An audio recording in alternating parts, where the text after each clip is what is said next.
Hey, everybody. It's Scott Hanselman along with my friend John Galloway, Damian Edwards, and an intern with a full head of hair. Just kidding.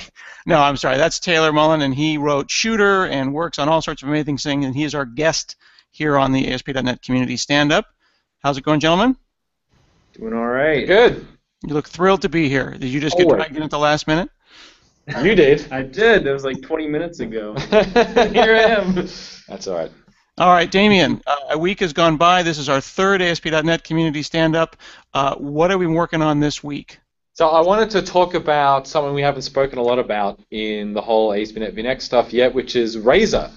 We are doing a whole bunch of improvements to Razor, which is why I have Taylor here. Taylor is one of the devs who works on Razor.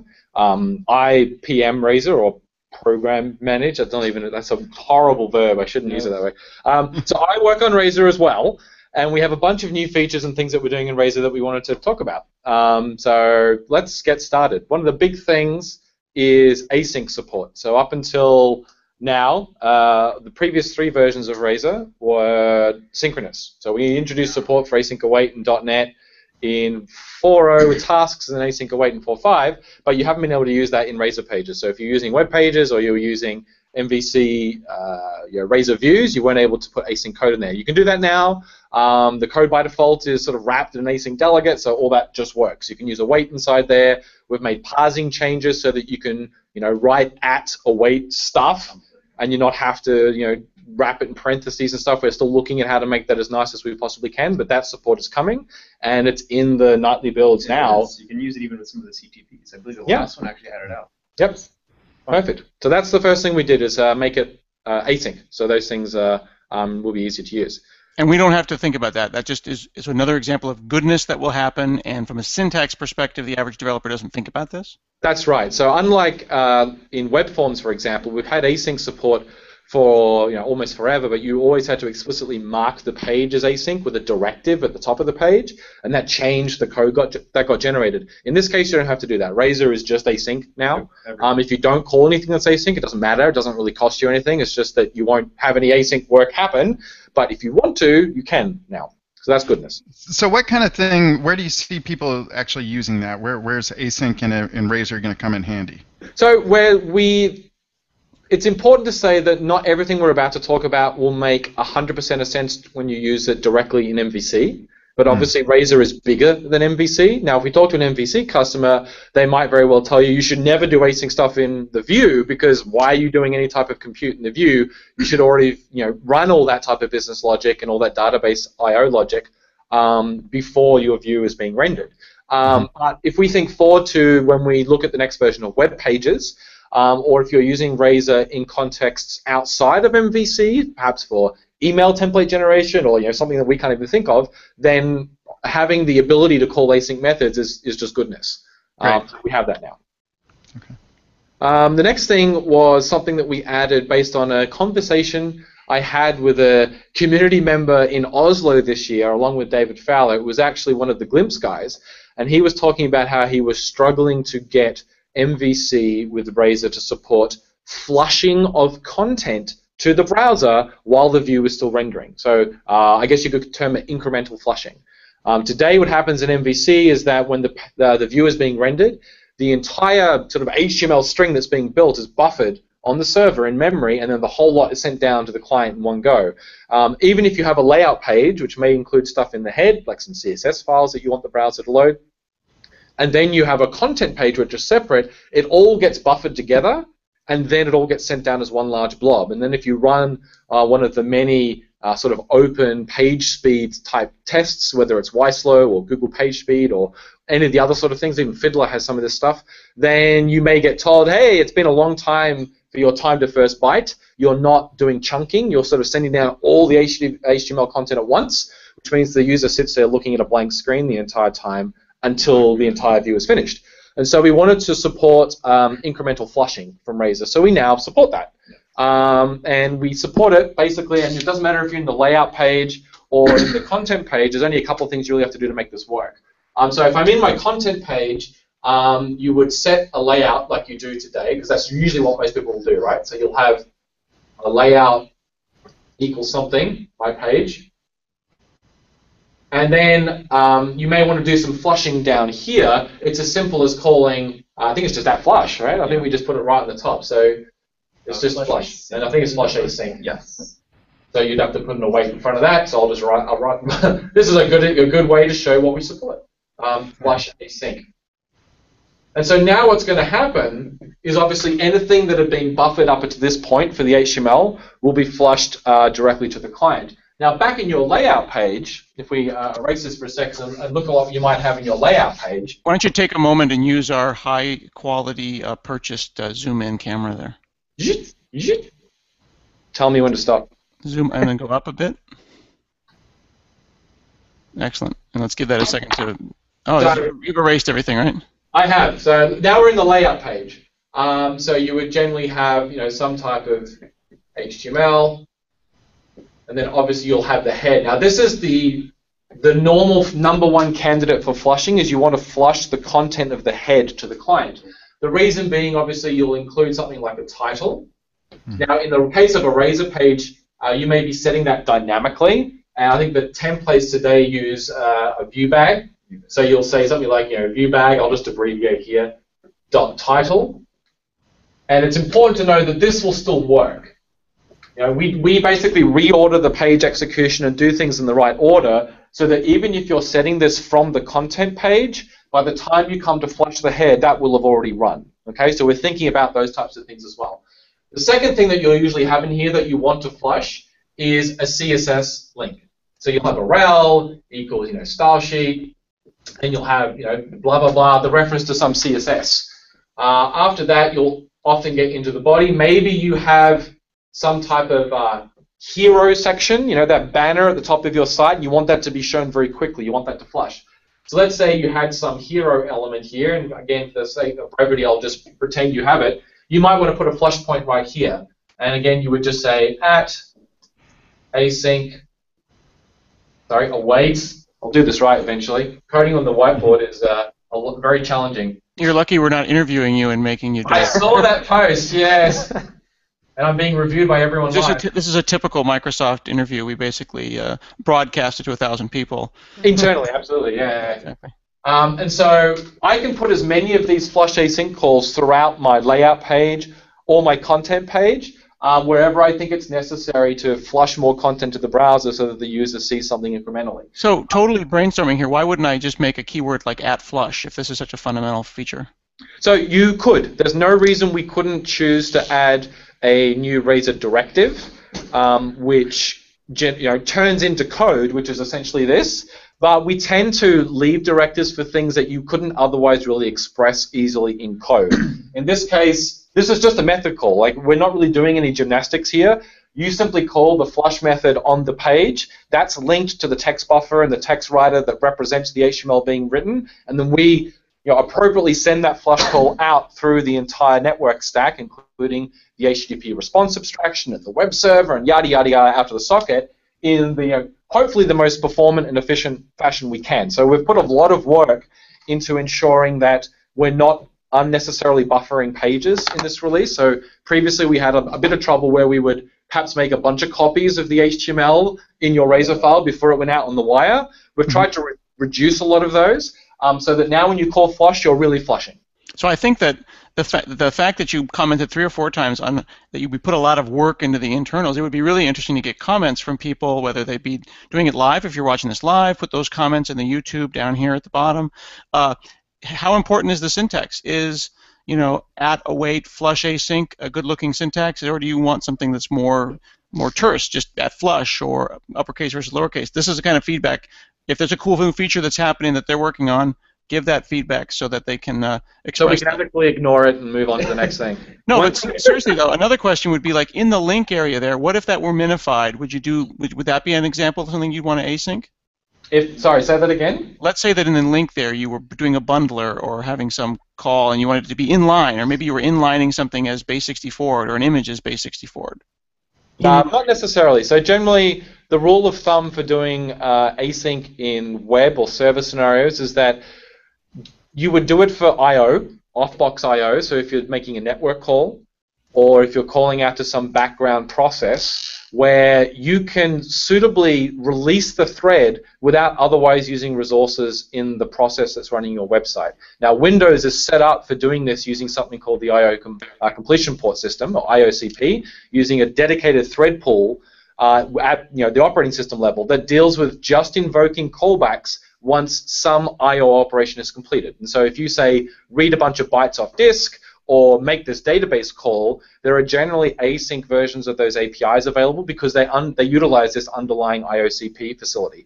The only other time you would really do it in a service scenario is pretty specialist. If you wanted to do some type of highly parallel type stuff, like in proc, in a page request, you generally have to make it, it's a very conscious decision to do that, because every time you do something parallel, you're taking more than one thread, which means you're taking resources that the server could otherwise be using to serve requests. But in some cases, in some apps, that's totally fine. Okay, so spriting or inline images is not something I would use that for. No, because generally in those, and just to sort of close on that, generally in those scenarios, you only create the sprite once, and you cache the result, and so you pay the compute once, and so yeah. Has there been any thought about things like that, like caching or directives that might say cache, where it's more kind of baked into the language as opposed to some of the ways we use caching now? Yeah, so we're looking at caching right now. We've just started designing sort of how we're going to do caching across the entire framework, and it has come up that we need to look at how that works with Razor. I will just take a note to you're talking and mentioning a lot about adding keywords and stuff in Razor. There's nothing wrong with that per se, but one of the sort of guidance, the things that guide us about when we add a keyword versus whether it's just a method call. If it's a keyword, it's called a Razor directive, right? And you'll see this in the editor when you do at some word that's recognized as a directive, it gets colored differently. It's a yellow background, and it's not C#, it's not HTML, it's actually a Razor construct. What that means is it's an instruction to the parser. It says, hey, parser, I'm entering a different type of region here, so treat everything after this as a special type of area. That allows the parser to generate different code. So we generally wouldn't just create a keyword as a shorthand for what would otherwise just be a method call. We would generally do it in cases where there's really no way to express it as C# based on the structure of a Razor file, which is why we have things like @import and some of the new ones we're going to talk about in just a moment. But generally speaking, we wouldn't say add like an @flush, because that doesn't really make sense as a directive. There's already a method. It actually doesn't exist currently in Razor. There's nothing that's contextually aware. So for instance, you can't put like an @inherits inside of an if statement. That doesn't work. It's just the keywords that exist in Razor today are purely top-level elements that don't really have any effect contextually on where they are in the document. They just kind of affect the document. Right, that's a good point.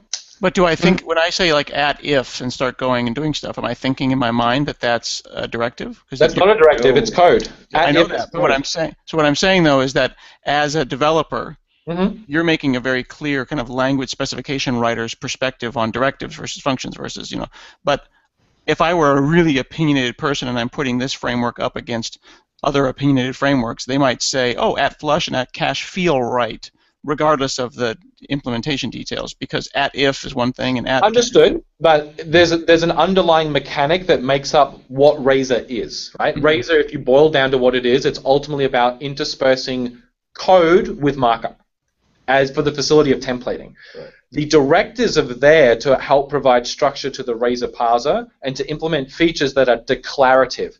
Razor directives aren't imperative, right? They don't run stuff when you do them. They declare sections of a document, or they declare statements that the parser then uses to affect the generated output. So it's kind of like saying, why wasn't there a flush control in ASP.NET? It doesn't really gel. It just doesn't mix up with what that thing is for. Okay. So then it would seem like if terseness and elegance and that kind of haiku that you see in things like Jade and like Hamel, if you wanted that in Razor, you would do that with helper functions.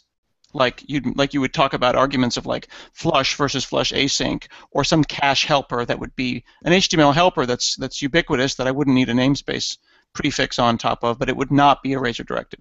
Absolutely, and to be very clear, one of the things we're doing in this release also is looking at the entire pipeline of how a Razor file goes from .cshtml to code that executes when a request hits it, and making that more extensible all the way through.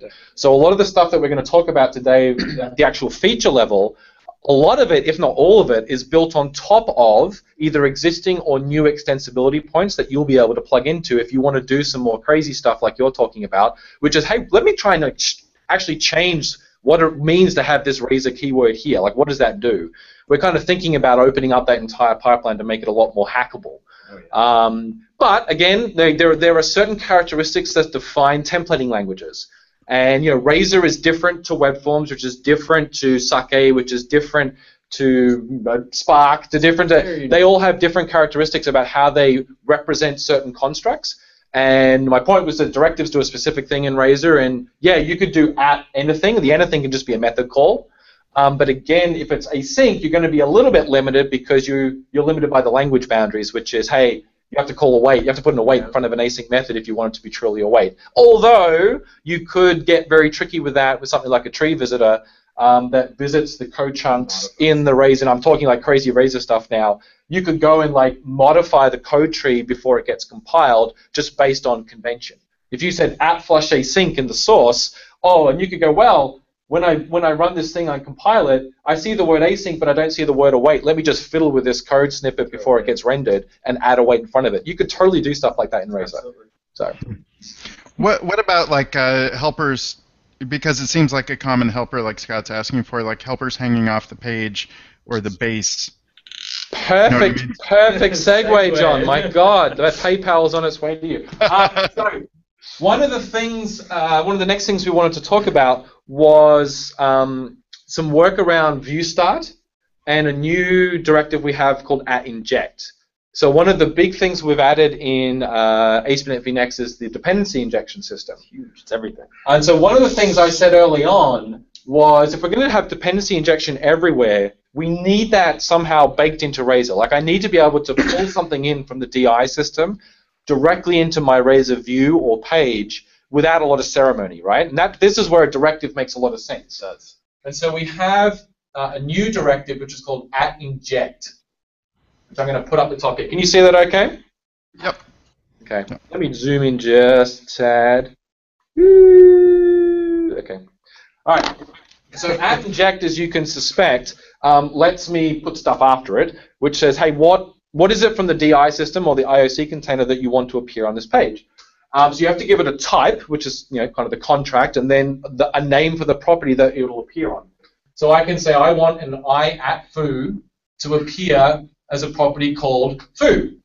And now what that does is the Razor parser turns that into code behind the scenes that effectively creates a foo property on the class that represents this view, and then initializes the foo property by resolving it out of the global IOC container using the DI system. So that in itself is pretty cool, right? So now you can easily get in helper function or helper classes and things like that directly into your view if perhaps they don't belong in your controller because they're specifically view logic. But then we built on top of this and we said, hey, we have a bunch of view helpers that we automatically put on views by putting them on the base class. Things like the URL helper and the HTML helper, which you just referred to, which traditionally have been very hard to replace because they were properties that were hard-coded in to the base class for all of these pages. Well, we changed all that. The base class for these views no longer has those properties. They're simply injected using this mechanism by default.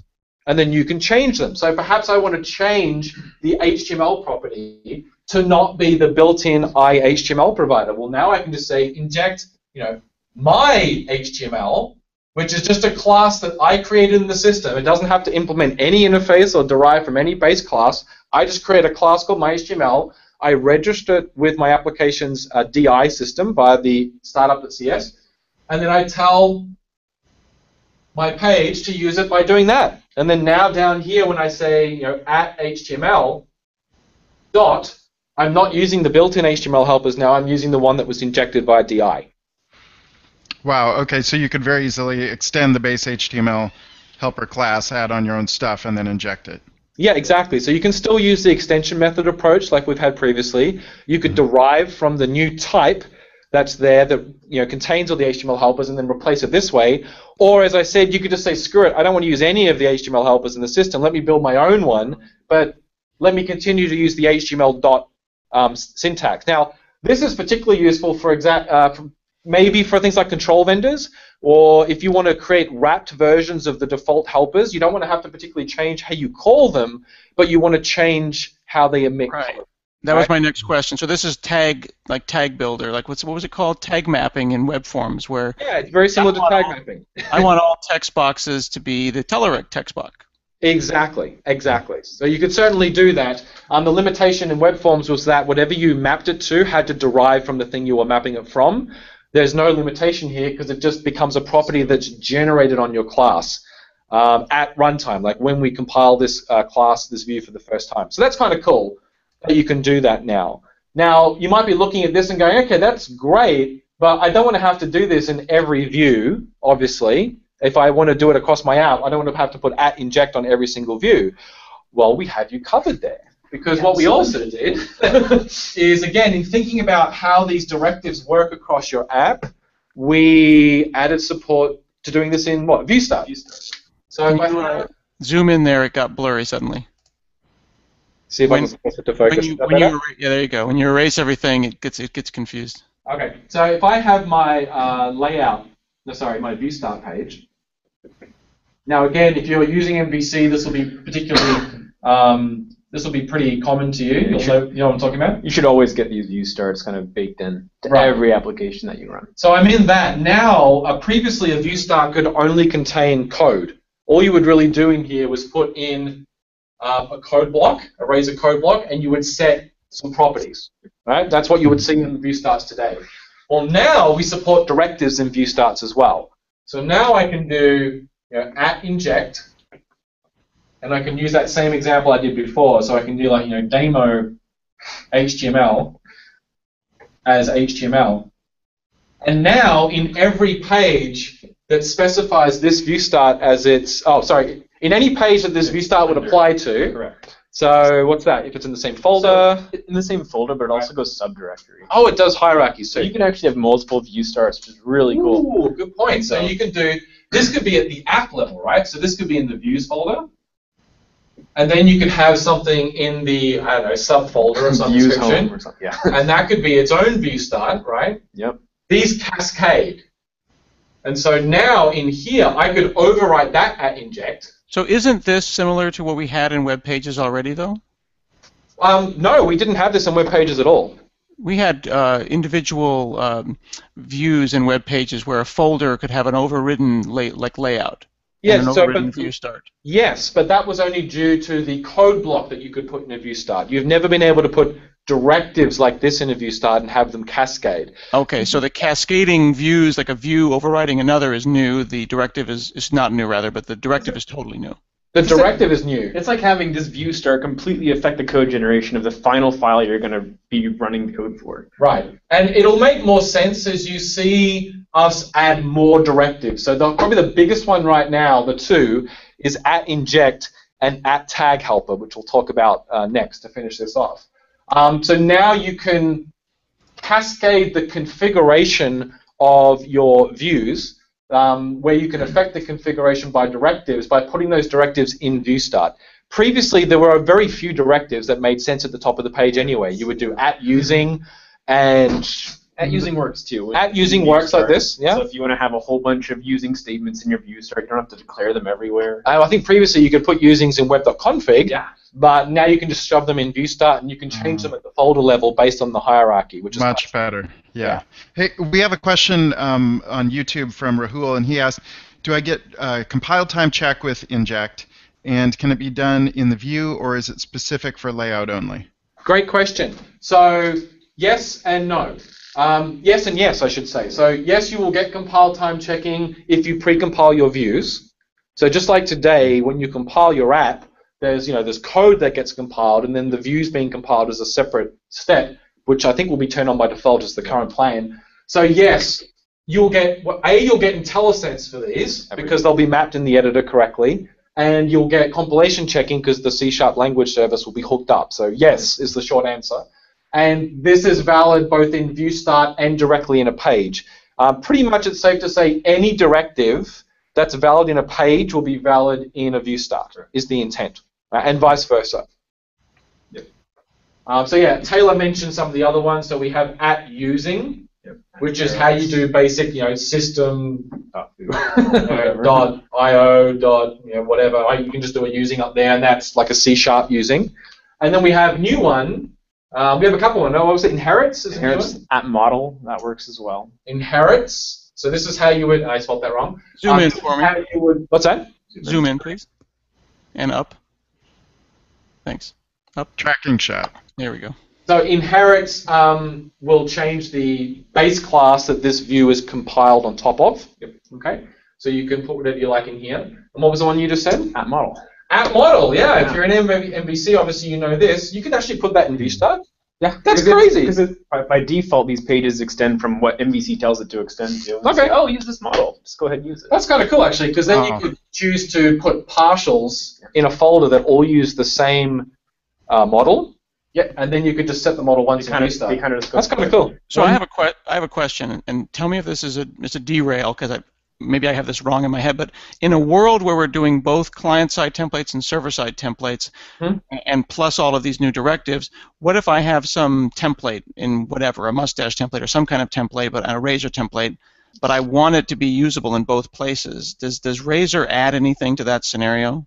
Not necessarily in perhaps the way you're thinking about, but we are looking at establishing patterns and guidance around how best to do what you just said. It won't necessarily be reusing the exact same template between client and server, because frankly, in our experiments with that and in talking to some of the client framework developers, like the developers of Angular and Durandal, it doesn't particularly make a lot of sense when you actually sort of run it all the way through. So some of the experiments we can already see in the music store application. So I wrote the SPA version, I think I mentioned it last week, which is still being worked on. It's up on GitHub next to the other music store application, and under the new ASP.NET org, I should say. And it has custom helpers that I wrote that use Angular that do what you're suggesting, in that they try and create a template that's first rendered on the server using all the richness of the model metadata that MVC and Razor gives us. So things like validation information and relations between entities, all that type of goodness that we come to expect from EF and data annotations, those type of things in the server. And they use that information from the C# side to render a template once to HTML that's then sent to the client and activated and rendered using something like Angular. So you use a Razor template to generate an Angular template, which is then used to render in the client. Does that make sense? Get a little bit of inception. That last part made total sense. The point being is to have a single source of truth. Exactly. That's exactly right. So you say the model is defined on the server in my C# class. The validation comes from the attributes on that model, and then we can write helpers that flow all of that down to the client using the appropriate transforms to get the validation lighting up in the client using, for say, Angular validation, while also honoring, obviously, once it gets posted to the server validation. So we're still experimenting with that, but if you want to have a look at how the direction we're heading and what we've been doing, go check out the musicstore.spa application, which is inside the Music Store solution up at github.com/ASP.NET/musicstore. And the Music Store solution, you'll note, was updated last time 2 months ago, so it is in sync with the live current CTP3, not necessarily with the dailies. Well, that's the master branch. If you switch to the dev branch, that's up to date with the latest of everything. All right, even better. So something to remember for people. So we're at 30 minutes. Let's finish the tag builders bit. Okay, so tag helpers, which is probably the biggest feature. I mean, this is all goodness, right? But tag helpers is the, oh my God, drop the mic down. Well, if I do say so myself. So one of the problems with Razor, one of the problems with Razor today, if I zoom back out for my sweeping shot, is that it's really good at doing one thing, which is mixing C# with HTML. But sometimes those things collide, particularly when you call HTML helpers. Now, HTML helpers aren't anything special. They're just methods. All they are is that you say, add HTML dot text box for some stuff. There's nothing magic about this from Razor's point of view. It's just a C# method that returns an IHTML string. We render it just as a string. And it just gets rendered to the body, right? Where this starts to fall down is that this returns a specific block of HTML. Like, we know that this is going to return, like an input tag with a bunch of stuff on it. The issue becomes is what if I want to subtly change what is on the output of this element? Specifically, what's really common is you want to add an attribute. Perhaps the class attribute, if you're styling these things with something like Bootstrap. Well, today that's really difficult to do. The way we do it is we pass a bag of attributes through to the helper using a dictionary or an anonymous object, and then you have to do something like new, open, squiggly. You have to do @class. I think it is because class is a reserved word in C#, so you have to escape it. Open squiggly, then comma, and then and it's just like, oh my god, this thing is horrible. And if you're doing things like data dash attributes, it gets even worse because you can't have a dash in a C# member name. So then you have to do things like data underscore foo equal, and this is all C#, right? And so even if you get all that right and you close that, from here to here is C#. And so the HTML editor, we've done work to give you IntelliSense for things like class names based on the CSS files in your project now. You don't get that here because this is C#. And so we wanted to help fix this by being inspired by what's going on in the client development world with things like web components and Angular and Polymer, where they're basically letting you target HTML elements and then extending their behavior, right? Can you zoom in on that? This is really up, and then you go ahead and erase that. Oh my God, I'm sorry. No, it's just it's so low res. I think it's helpful when you put something that's a nice block of code up there to get it nice and small. Okay, let me zoom in. I'm going to write some Maybe what you could do is put the guy with hair in charge of the remote. Maybe. I got the remote. Let's see what I can do. So if we were to rewrite that with how it would look in with tag helpers turned on, which is this new feature, you would just say input, so it's HTML focused. Now you can make this whatever you want, but for the sake of purposes, we'll do this. And we'll do input for, and say it's the first name property. So that's my sort of razor part done, and then I can just keep doing HTML, right? So I do class equals form field, which I think is the Bootstrap sort of thing, and that's it. You get all your auto-completion for your class. You can get any of the other attributes that it potentially supports. Right. And so what's happening here at a razor level is somewhere else in the system, someone has written a class that derives from tag helper and has told us that they want to target the input element. Now, these are not controls. These are intended to be very similar to HTML helpers. There's one method on this class, just one. It's not a life cycle. It's not a pre-init and an init and a post-init and a load view state and all that rubbish. It's just process, like a helper. And then we call into you when you register your helper for input, and we give you all these attributes in a dictionary. But you can also declare as a first-class thing, hey, I'm looking for an attribute called for. And if you do that, as Taylor said, you'll get statement completion for for inside the editor. And because the helper has declared for as a model expression property, you'll get IntelliSense for first name because it came from your model. So we're doing all that work to hook up not just the, or improve not just the authoring of the helper, but obviously the consumption of the helper as well. And you could, incidentally, just, you could call this text box if you wanted to. There's nothing stopping you doing that. If you wanted to. What if you said foo? What if this is a world of web components where we're making up our own tags? Totally. So let's create a new element called tag cloud, and we'll just truncate it because I have some code somewhere in my app that builds a tag cloud, HTML cloud. By default, it doesn't take any attributes. You can literally create a new element that runs on the server, generates a bunch of HTML, which looks like whatever is necessary for a tag cloud. I could also make it obviously add a bunch of attributes, or I could parameterize my tag helper by taking in optional attributes. So perhaps I could take in something like a count attribute, which would be declared on my tag helper as just a standard property, a C# property type of int, so that when I type count equals here, this has to be an int. You basically get transitioned into C# here, and if you type foo, you get a compile error.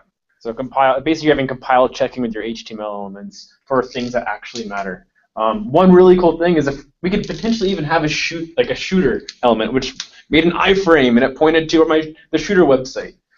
These things can translate into any number of different HTML code. So that's kind of one of the beauties of them. Yeah. So is this and this is a loaded question here, is this the future of kind of like web forms where someone says, I'm going to make the ultimate data grid, I'm going to make it super smart, it's going to save you time, and I say, add super data grid? So you could. The one proviso I would just add here is that one thing this doesn't enable is a server-side DOM. We have made a very conscious decision that when you're authoring tag helpers, we don't give you a DOM.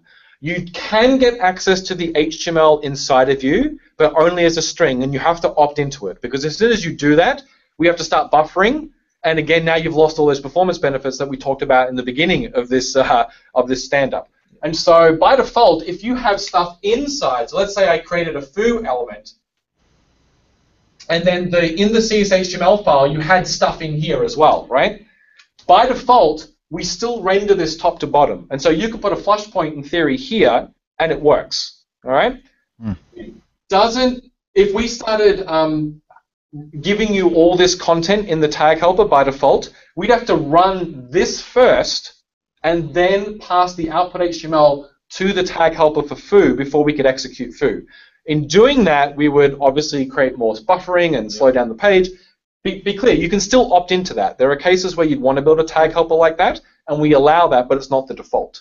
And you're never going to get a DOM. All you'll ever get is a string, right? Right now, in version 1, it is only a string. It's actually, what you get is a tag builder, which is a very lightweight class that represents, it has like a tag name property on it, a list of attributes, and an inner HTML property, which is just a string. Whether that inner HTML property has anything in it or not depends on how you declared your tag helper. That's not to say people couldn't potentially use a third-party program to translate that string into whatever they wanted. You could reparse it back into HTML if you wanted to. If you're doing something really complex, but it's truly up to the person who wrote the tag helper. But I will say that the intent of the feature, as it stands right now, is not to become a server-side DOM like web forms had. It's really to allow you to do more like HTML helpers allow you to do, but invoking them using the semantics of HTML, right? The syntax. So you feel that this is going to be a good complement to the direction that the web itself is going, the open web with web components? I thoroughly do believe that. And as I said, we've written a bunch of Angular helpers, for example, where you can imagine that this text box here, if I change this back to input, and say that up the top here this was a form, right, instead of foo, and you would have form, and then you would have the appropriate attributes that tell it what MVC controller to post back to. The input here could output another input, obviously, output an input, that's a mouthful, but with the appropriate attributes for Angular validation. So now we have a server-side element that has used model metadata on the server, that's where first name comes from, to generate the appropriate client-side output so that the Angular app, in this example, can do client-side validation. We already have that working.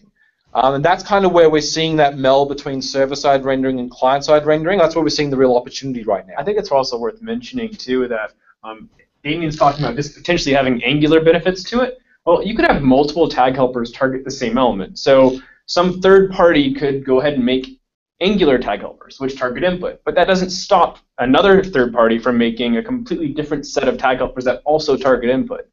They can kind of all work on the same element, which is kind of really cool. Yeah, and so we did take a bunch of, we were inspired by what Angular has with their directives structure, which lets you sort of attach behavior to HTML elements. But again, they have a DOM, so they can do a lot more than we can do on the server. These are really just about making it much nicer for composing HTML when you're doing server-side rendering. Okay, I got 3 quick questions. Yep. Question number 1, what if the one time that I've seen for also in HTML is for the label tag? Mm-hmm. Do I need to be worried about that? What No. if I say label 4 equals first name, what happens? So that's a great question. We are actually going to have that. So if you do label 4 equals first name, we will have a tag helper that targets label, which by default, if it's registered in the view, will mean that this 4 gets interpreted on the server side first, but the code for that tag helper will obviously output that attribute to the rendered HTML, but it'll substitute this with the appropriate sanitized version of that name so that it lights up when you use it in conjunction with the input tag as well. If you don't want that helper to run, you can turn them off at the page level using a directive. Okay. Question 2, can I override, like, can I create a tag helper for input myself or for any HTML field? Yes, Okay. absolutely. So you can create a helper that targets one or more elements, or targets all elements. If you want to do like a cross-cutting helper that sort of operates on any HTML element, you can do star, and then you can just operate based on the attributes passed to you.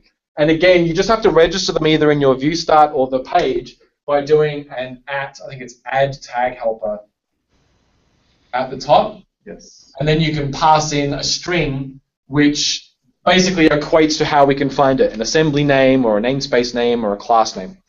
Okay. And last question, and it's probably a tough question to answer quickly, but we should wrap up soon, is how do you actually, this is all showing the front end, how I use it. How do these look like on the back end? How am I writing my tag helpers? So you just write a class. Yeah, just a class. It's just a class that derives from tag helper. It has one method you have to override called process, which takes in a context and a tag builder. And you add properties to represent the attributes that you want to be exposed in the element. So this would be like something that we're going to provide you, which is called a tag helper model expression. So it's saying, oh, I expect it to come from the model. Whereas this count would be just an integer. So on your tag helper class. So we would now expect an integer. So there's kind of very unique behavior for these things, depending on how you declare it. Cool. Great. All right, that's all the time we've got. Yeah. As the ASP.NET Community Stand-Up, we're going to be doing this again, as we said, every week. We'll be alternating between the morning and the afternoon to make sure we hit as much of the world as possible. If you have questions, feel free to @ any of us, including @ ASP.NET.